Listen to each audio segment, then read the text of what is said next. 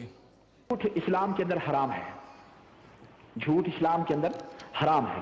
اور منافقین کی نشانیوں میں سے یہ نشانی بتائی گئی ہے کہ جب وہ بات کرے تو وہ جھوٹ بولے.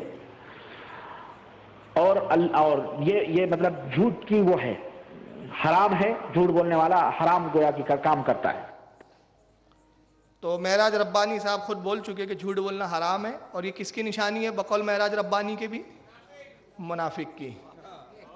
تو میں اپنی طرف سے کچھ نہیں بول رہا، میں صرف ایک جملہ بول رہا ہوں. غلام احمد قادیانی کا بھائی آلات کا استاد تھا. یہ جھوٹ آپ کے مدینہ منورہ کے سب سے بڑے مولانا نے بولا ہے. تو معراج ربانی کے نظریے کے اعتبار سے وہ منافق ہے. اسی لیے ہم بولتے ہیں منافقوں کے پیچھے نماز نہیں ہوتی. یہ فتویٰ ہم نے آپ کا آپ ہی کو دے دیا ہے، اس لیے اپنی الگ پڑھا کرو بھائی. بہرحال موضوع ہمارا ہے آج کا مجرم کون اور الزام کس پر. الزام انہوں نے ہم پر لگایا کہ ہم مشرک ہیں. بارڈر پار جو لوگ ہیں یعنی ہندوستان پاکستان کے لوگ وہ سب شرک کر رہے ہیں، شرک میں مبتلا ہے. مگر میں آپ کو یہاں سے بتانا چاہتا ہوں کہ یہ خود کتنے شرک میں مبتلا ہیں. ان کے سب سے بڑے علامہ ہے ابن تیمیہ، جن کا پورا نام ہے احمد بن عبد الحلیم ابن تیمیہ.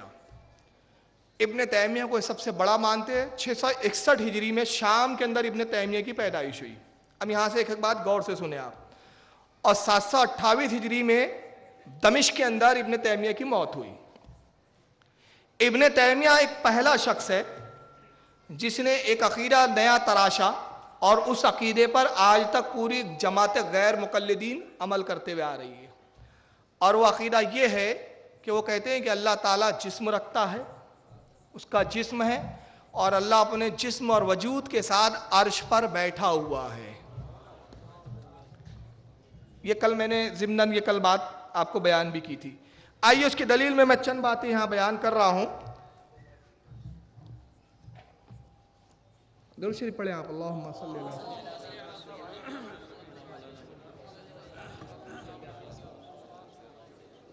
اللہم صلی اللہ سیدنا مولانا محمد عدد ما فی علم اللہ صلاۃ دائمۃ بدوام ملک اللہ. یہ فتاوی حدیثیہ ہے میرے ہاتھ میں اس وقت، یہ مانیٹر پہ آپ کو دکھ رہی ہے. یاد کرو جب حضرت عائشہ صدیقہ، ایک منٹ، یہ فتاوی حدیثیہ علامہ ابن حجر حیتمی مکی علیہ رحمہ کی کتاب ہے، جو مستند محدث ہے جن کو خود غیر مقلدین بھی مانتے ہیں، اور یہ معتبر کتاب مانی جاتی ہے فتاوی حدیثیہ. اس کتاب کا صفحہ نمبر 116 ہے. یہ صفحہ نمبر 116 آپ کے سامنے. ابھی وہ عبارت موٹی کر کے آئیں گی انشاءاللہ، ابھی میں پڑھتا ہوں. یہ ہے عبارت. حضرت امام ابن حجر حیتمی المکی رحمۃ اللہ تعالیٰ علیہ صفحہ 116 فتاوی حدیثیہ میں فرماتے ہیں وقولہ. ابن تیمیہ کا یہ بھی قول تھا، اس کا عقیدہ بیان کرتے ہوئے آ رہے ابن تیمیہ کا یہ عقیدہ یہ عقیدہ یہ عقیدہ. کہتے وقولہ بالجسمات والجہد والانتقال وانہ بقدر العرش لا اصغر ولا اکبر. وہ کہتے ہیں ابن تیمیہ کا یہ عقیدہ تھا، اور وہ عقیدے کے طور پر یہ کہا کرتا تھا کہ اللہ جسم بھی رکھتا ہے، جہد بھی رکھتا ہے، اس کے لیے سمتیں بھی ہے، والانتقال، اور وہ جگہ سے تبدیل بھی ہوتا ہے. کبھی یہاں تھا پھر یہاں آ گیا پھر وہاں چلا گیا، جگہ وہ بدلتا رہتا ہے. اللہ جگہیں بھی بدلتا ہے. وَأَنَّهُ بِقَدْرِ الْعَرْشِ، وہ عرش کے برابر ہے. لا اصغر ولا اکبر، نہ عرش سے چھوٹا ہے نہ عرش سے بڑا ہے. یہ ہے ان کی توحید. فتاوی حدیثیہ سے میں نے یہ عبارت پیش کی کہ ابن تیمیہ کا عقیدہ یہ ہے کہ اللہ تعالیٰ معاذ اللہ جو ہے جگہ بھی تبدیل کرتا ہے، جسم بھی رکھتا ہے، اور نہ صرف جسم رکھتا ہے بلکہ معاذ اللہ ثم معاذ اللہ وہ عرش کے برابر ہے. نہ عرش سے چھوٹا ہے نہ عرش سے بڑا ہے. خود ابن تیمیہ نے کتاب لکھی, یہ ابھی اردو زبان میں انہی کے مکتب سے ترجمہ ہو کے آئی ہے. کتاب کا نام ہے عقیدۃ الواسطیہ, یہاں ٹیبل پہ بھی موجود ہے. یہ اردو زبان ہے, فردوس پبلیکیشن دہلی نے چھاپا ہے, انہی کے ادارے نے. ابن تیمیہ اس کتاب کے اندر صفحہ نمبر اس کا 50 ہے, یہ صفحہ نمبر 50, اس کے اندر ابن تیمیہ کیا لکھتا ہے ذرا سن لیجئے. اسی طرح اللہ تبارک و تعالیٰ اپنے عرش بری پر جلوہ افروز ہو کر اپنی ساری مخلوقات کی نگرانی کر رہا ہے اور ان کے سارے احوال و قوائد سے باخبر ہے اور ربوبیت کے تمام مفہوم و معنی کا جامع ہے. اور اللہ تعالیٰ کا اپنے متعلق یہ فرمانا کہ وہ عرش کے اوپر رہتے ہوئے بھی ہمارے ساتھ ہے, ایسا کلام برحق ہے جس کی حقانیت میں ذرہ برابر شکوک و شبہات کی نہ تو گنجائش ہے اور نہ کسی تعویل و تبدیل کی ضرورت. یعنی ابن تیمیہ کہتے ہیں کہ اللہ اپنے عرش پر جلوہ بری ہے, عرش پر بیٹھا ہوا ہے اور عرش پر بیٹھ کر مخلوق کی نگرانی کر رہا ہے. یہ ہے ان کی توحید. اور آگے دیکھیں, میں ایک اور حوالہ آپ کو سناتا ہوں. ابن تیمیہ کا ایک اور جملہ ہے, وہ کتاب حالانکہ مجھے نہیں مل پائی, نیٹ ویٹ پر شاید مل جائے, تلاش کرے تو. کتاب کا نام ہے التاسیس فی رد اساسی تقدیس, تکمیل الرد, جو حضرت علامہ کوثری مصر کے جو عالم ہیں, انہوں نے اپنی کتاب میں, جو بہت معتبر عالم ہے, ابن تیمیہ کا ایک قول نقل کیا اس میں کہ ابن تیمیہ یہ بھی کہا کرتا تھا کہ اللہ تعالیٰ عرش پر بیٹھنے پر قادر ہے. جملہ سنیں, کیا کہتا ہے ابن تیمیہ؟ اللہ عرش پر بیٹھنے پر قادر ہے اور اس کی قدرت کا تو یہ حال ہے وہ چاہے تو مچھر کے پر بھی بیٹھ جائے. یہ توحید ہے. آئیے اب یہ دلیل کون سی آیت سے لاتے ہیں؟ کل میں نے اس کو تھوڑا سا ضمناً اس کا ذکر کیا تھا, آج اس پر ہم تفصیل سے بات کر رہے ہیں. دلیل یہ آیت کریمہ لاتی ہے, یہ وحید الزماں صاحب کا ترجمہ قرآن, جو غیر مقلدین جماعت کے بہت بڑے عالم مانے جاتے ہیں. وحید الزماں صاحب کا اسلامک پبلیکیشن سے ایک ترجمہ چھپا ہے, اور سورہ یونس اس کی آیت نمبر 3 کا جو ترجمہ انہوں نے کیا, یہی ان کے دلیل عقیدے کی سب سے بڑی دلیل ہے. چنانچہ اس آیت کا وہ ترجمہ کرتے ہیں, اِنَّ رَبَّكُمُ اللَّهُ الَّذِي خَلَقَ السَّمَاوَاتِ وَالْأَرْضَ فِي سِتَّةِ أَيَّامٍ ثُمَّ اسْتَوَىٰ عَلَى الْعَرْشِ يُدَبِّرُ الْأَمْرَ. کہتے ہیں کہ بے شک تمہارا مالک اللہ ہے جس نے 6 دن میں آسمان اور زمین کو بنایا, پھر اپنے تخت پر بیٹھا, دنیا کا انتظام وہیں بیٹھے بیٹھے کر رہا ہے. یہ ابھی کے مولانا ہیں ان کے وحید الزماں. کل میں نے اعلیٰ حضرت کا ترجمہ بھی اس تعلق سے بتایا تھا. چلیے یہ تو پرانے علماء کی بات ہوئی جو جا چکے. اب موجودہ جو نئے ان کے زندہ مولوی ہے وہ خود اللہ کے عرش کے بیٹھنے کے قائل ہے, نہ صرف قائل ہے بلکہ اس کی دلیل میں, دلائل میں وہ اپنے نزدیک کتنے بیہودہ اور بے تکے دلائل دے کر یہ ثابت کرنے کی کوشش کرتے ہیں کہ معاذ اللہ اللہ تعالیٰ عرش پر بیٹھا ہوا ہے. چنانچہ آئیے یہ کلپ آپ سنیں اور وہ وقت یاد کرو جب حضرت عائشہ صدیقہ, جب ان کی توبہ قبول ہوئی, حضور انہی کے گھر میں بیٹھے ہیں اور توبہ قبول ہوئی, حضور کے اوپر وحی اتری اور نبی کریم صلی اللہ علیہ وسلم کے اوپر سے چادر ہٹائی گئی, تو آپ مسکرائے اور آپ نے کہا, عائشہ تمہیں خوشخبری ہو کہ اللہ نے تمہاری پاکی کے لیے قرآن کی 18 آیتیں نازل فرمائی ہیں. تو ان کے ماں اور باپ نے کہا تھا, عائشہ نبی کریم کا شکر ادا کرو. تو عائشہ نے کہا تھا, کیوں؟ ان کا شکر ادا کروں جنہوں نے میرے اوپر شک کیا تھا. میں اس کا شکر ادا کرتی ہوں جس نے 7 آسمان کے اوپر بیٹھ کے عرش سے میرے لیے طہارت اور پاکی کی آیتیں اتاری ہیں. اللہ وحدہ لا شریک عالم الغیب سب کچھ.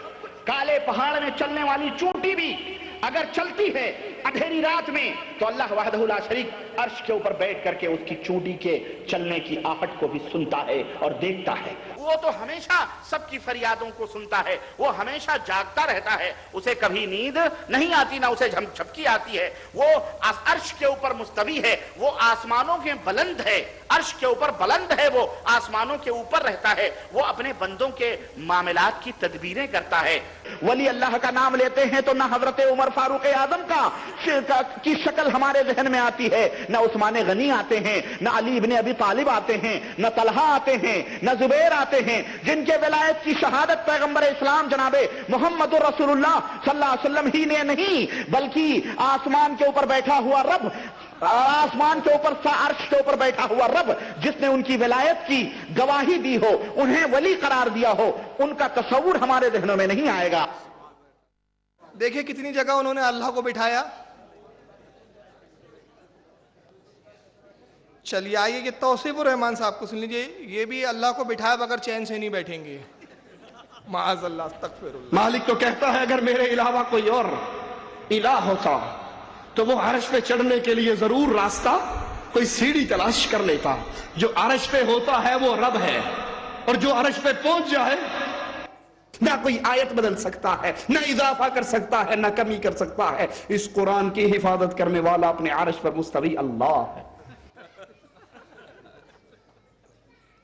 آئیے یہ صاحب تو سب سے زیادہ بازی لے گئے. انہوں نے پوری ایک تقریر کی, میں اس کی جھلکیاں دکھا رہا ہوں یہاں 2-3. ان کی تقریر کا پورا جواب میں نے ایک تقریر میں دے چکا ہوں, نیٹ پر وہ موجود ہے. اس کا نام ہے عرش پر کون, یہ تقریر کا نام ہے. اس میں نے 10 سوال کے کل بھی میں نے ریپیٹ کیا تھا. آج مجمع بہت زیادہ